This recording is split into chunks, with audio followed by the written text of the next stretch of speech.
When is a solicitation not just a solicitation?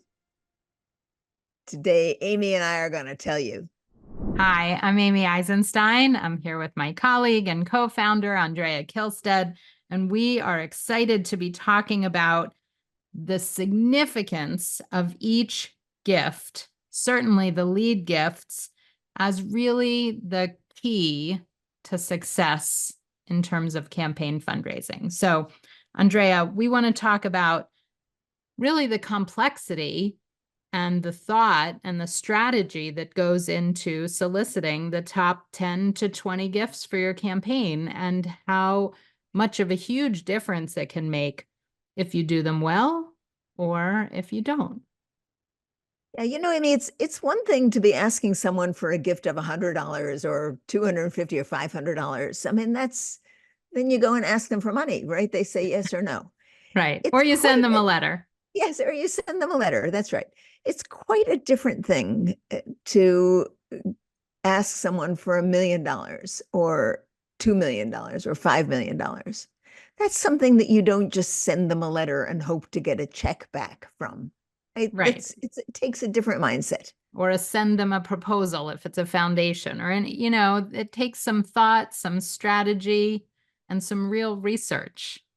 And we spend a lot of time, Amy, talking about how campaigns are made or broken in about 20 gifts, that you will raise over 60 or 70% of the money of your goal with just 20 gifts.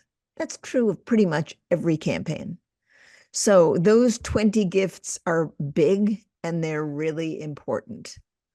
And today we want to talk to you about the importance of planning each one of those solicitations thoroughly and carefully and well. Yeah, I think it's such an important topic because many people who don't have a lot of campaign experience, don't really understand what the quiet phase is, or why it takes so long, or what they're supposed to be doing. And I think that focusing on the first 20 gifts, so whether that's 30 donors or how many ever prospects it is, qualified prospects that you're working to get to know, it's important to focus on them and really understand that it's a process. That's why the quiet phase can take 12 months, 18 months, 24 months, depending on how well you know these prospects beforehand. But, to me, one of the keys that we're going to talk about today is that it's not quick. You're not going to schedule a meeting and sit down with someone and ask for $1 million.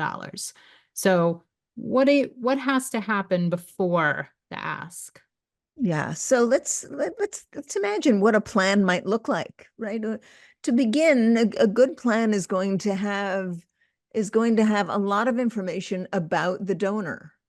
If it's a foundation, if it's an individual, if it's a corporation, doesn't much matter. You want to know as much as you possibly can about that organization or that person, why they give, what their giving habits and patterns are to you, why they care about your organization, what it is they particularly care about, whether they have ever given gifts of the amount that you're going to be asking them for, who in your who in your organization has the closest relationships to that person, right?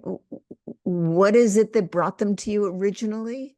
I mean, really dive back through your files, and then in wherever else you can look to find out as much as you can about your top donor. Let's just focus on one donor, right? Let's just think about, okay, who is that? Who is that person, and what do we know about them? And just looking at that is going to start you thinking about what the solicitation process should be. All right, once you've done that, then you're going to want to think about who should be in touch with them.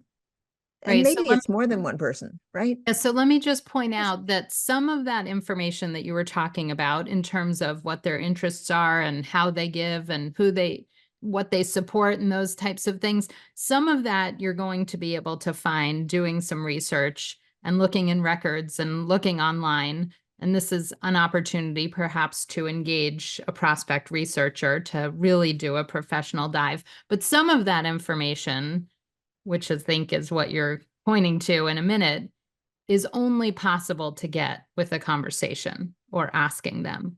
And so one of the first things to do, as you're about to say, and I didn't mean to cut you off, is to schedule a meeting. And it's not an ask meeting. It's an exploratory conversation. Yeah, and I'll give you a good example of that. I mean, a project that we worked on some time ago, one of their lead donors had been, the family had been a donor to this organization since their founding, really. And the foundation had been run, it was a family foundation run by a husband and wife. They had gotten older, and recently the husband and wife were no longer involved, and the son and the attorney had taken over the foundation. Now, there wasn't a strong relationship there yet between the organization and the son because they were just starting to take over. So the question was, all right, we know about the history of giving that this organization has done. We know about the family, but we don't know about the son, right? We know who he is, but we don't know much more. So they decided that they were going to schedule an appointment between the executive director, who had the bulk of the relationship, and the son and the attorney, to talk about the foundation and how they were functioning and how they felt about continuing their relationship with the organization and what they were thinking about their giving patterns and the direction of the foundation. But really, it was a conversation that was to be more about the foundation than it was to be about the organization. So that's what they did. And they learned a ton, right? They really did learn a ton. What they learned is that the son was very new to the business of philanthropy. And this son was very forthright about that, saying, I don't know what I'm doing yet. You know, the attorney and I, we're just figuring it out. So we're going to have to ask you, the organization, to help us because you have more experience than we have. That's Mm. essentially what came out of that conversation. And I think that that's the case in lots of donors who are either new to money, whether they've earned it or whether they've inherited it. I think a lot of perceived philanthropists, may or may not be experienced philanthropists and may need education on both sides. You know, one of the things that came out of that conversation, that early conversation, is that the son and the attorney had this idea that they would like to give in a way that motivated other people in the community to give, that they didn't want their foundation to be the primary source of Mm. philanthropic revenue in the community. So they wanted to use their giving in that way. Well, that was a real clue to the organization as they thought about how to put a proposal together for this organization, right? Yeah. So after this initial meeting, which was, the first thing they had done to go back to this idea of creating a plan, was that they had gone through all of their records. They knew how this organization had made gifts to them in the past. They knew that the parents had both stepped aside and that the son and attorney had taken over. They had done their research about the son and the attorney to the extent anything was available. And then they had decided to go and meet with the son and the attorney. That meeting had yielded the understanding that the son and the attorney wanted help figuring it out, and they wanted to use their gifts in a way that would generate revenue and income from other sources. Right? Yeah, it's a That's lot something of they would learning. never, a lot of learning, right? Right. They would So have never known that if they hadn't had that conversation. And that's that's what's right. critical about this process is that it does take time and it is a back and forth. And those are the best relationships and lead to the biggest gifts usually Right. because there's a mutual understanding. So let's go back to this idea of a plan for Yeah. a minute because I think it is Yeah. important to think about a plan. So who is the best team of people to meet with this prospect or donor? Who's the best, not just solicitation team, but cultivation team, right? And is it the executive director and a board member? Is it the development director and a board member? Usually for the the top 20 gifts. Let's assume it's the executive director and potentially a board member. Well, and maybe for those 20 gifts, it's quite different, actually. I mean, you don't want to Each say gift. that each gift is going to be different, right? Right. If you're one of the top 20 donors and you have a friend, a close friend who's on the board, but you don't know the development director or from Adam, right? Then it's going to look one way. But if you know the executive director and you don't know a board member, it's going to look a different way. Yep. So that's, you have to look at each of those prospects as a different question. Who is the best team for this particular prospect? That's right. I And think you're, sometimes yeah, that takes some serious conversation to figure that out. right. Right. It may not be obvious at the beginning, and it may not be who you think it is right off the bat. The other thing sort of to list in your plan, without sounding redundant or obvious, is really listing what you know.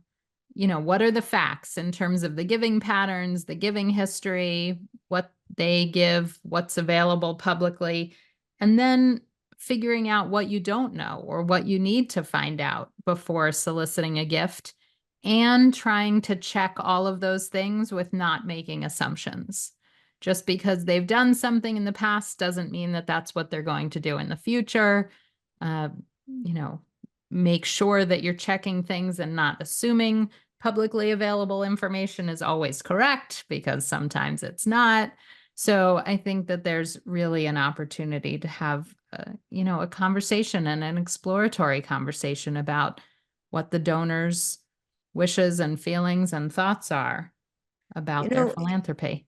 I mean, I think some people are hesitant to do that because they're afraid the donor won't want to have that conversation.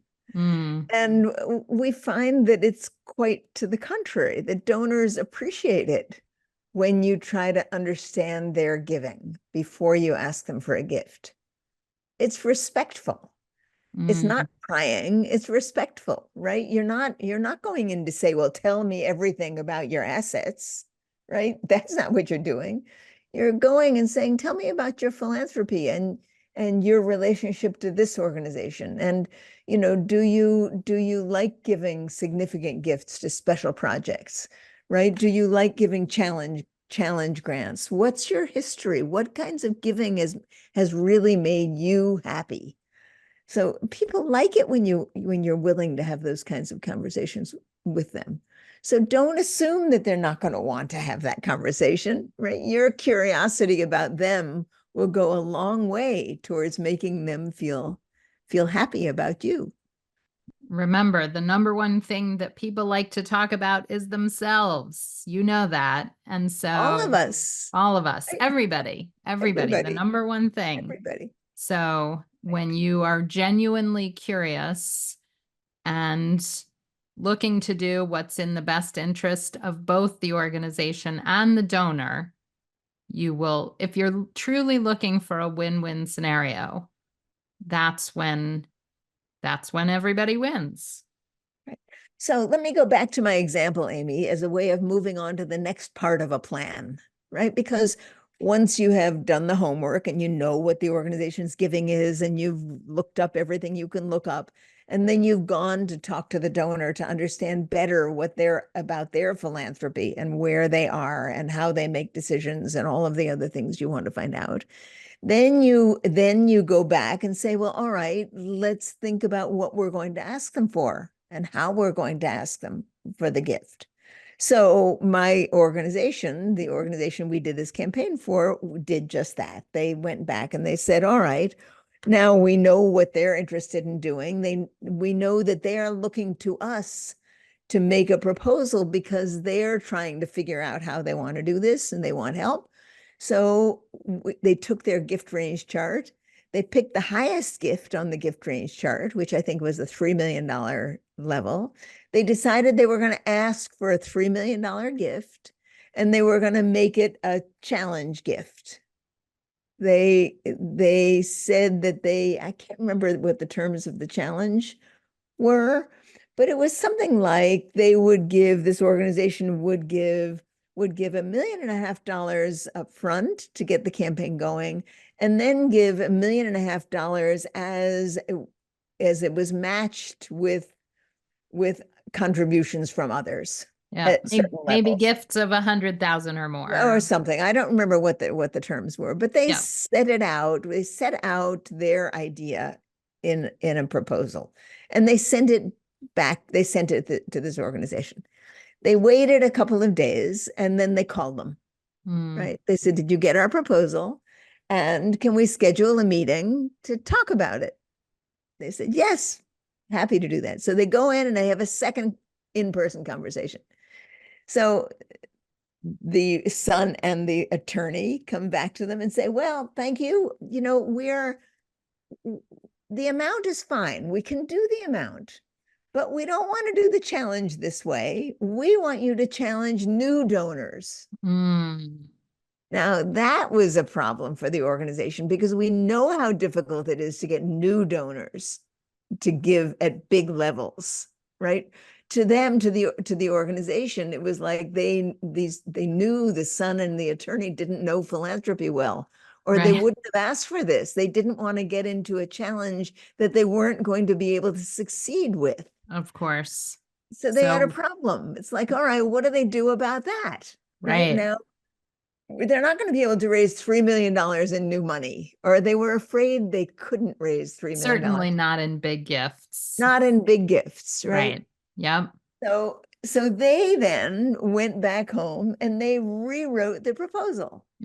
And Mm, they rewrote the proposal in a way that toned that down, that asked for some percentage of it in new gifts, but the bulk of it they added a section of it that would be increased gifts, right. right? They Okay. could patch increased gifts rather than Uh, new gifts, right. right? And Which was interesting. Well, to make a long story short, this went back and forth several times until they finally, over a period of many weeks, actually, even months, they finally came to a place where everybody was happy with the proposal. yeah. But it took several going back and forth. Nobody felt rejected. That's really what Mm, I want people to understand, is that this was all a constructive conversation, that it right. wasn't like we're asking you for $3 million and you were saying yes or no. That wasn't the issue. They were asking them for $3 million, and they were trying to come up with a way that was going to work both for the organization, be possible to fulfill, and serve the needs of the desires of the foundation. And they Right. finally found it, but it took some serious conversation back and forth. And I think one of the key takeaways for listeners is that they weren't afraid to go back to the donor and ask for what they needed. And, there was some risk involved in that the donors would say no. It was in their power and their right to do that. But they they used their listening skills, their negotiating skills. They weren't in a rush, a massive rush. If they had been in a massive rush, it might have fallen apart, but they were patient. They were willing to take the time to go back and forth and ask for what they need. And both parties came out ultimately with something that was workable and something that satisfied the need of both sides, which is, the of course the ideal situation. And sometimes gifts do fall apart, but for them to have accepted those terms that weren't workable for them wouldn't have been good for anybody because they would have, it would have fallen apart anyways. That's right. The added benefit to this process was that in having these conversations back and forth, they developed trust, a sense of trust with one another, that they Mm, all knew they were after the same result, namely making it work for both sides. And then throughout the whole campaign and project, the organization periodically would go back to them and say, "Hey, here's what's happening now. We just thought you'd like to know. Do you have any suggestions about how we might handle this, that, or the other thing?" right. And actually, in one instance, that foundation came back with another gift that Mm, would make something else happen. And that love was it. based on the fact that they just had built such a good relationship. So for this podcast, I think the super important point is that you shouldn't be thinking of these as one-stop shops. You should be thinking of these top donors as people with whom you are going to build a relationship to get to an understanding of what the donor wants to do and what it is you want the donor to do at a high level for your campaign. And those conversations are sometimes quick, but many times they're not. And in the backing and forthing, you have an opportunity to really listen and build relationships and build trust that's good for everybody. Yep. Excellent. So starting out with research and a plan and the assumption that the first time you meet or the second time or the third time may not be the time that you ask for or get the gift. That's right. All right, everybody. Thanks so much for listening. We'll see you next time.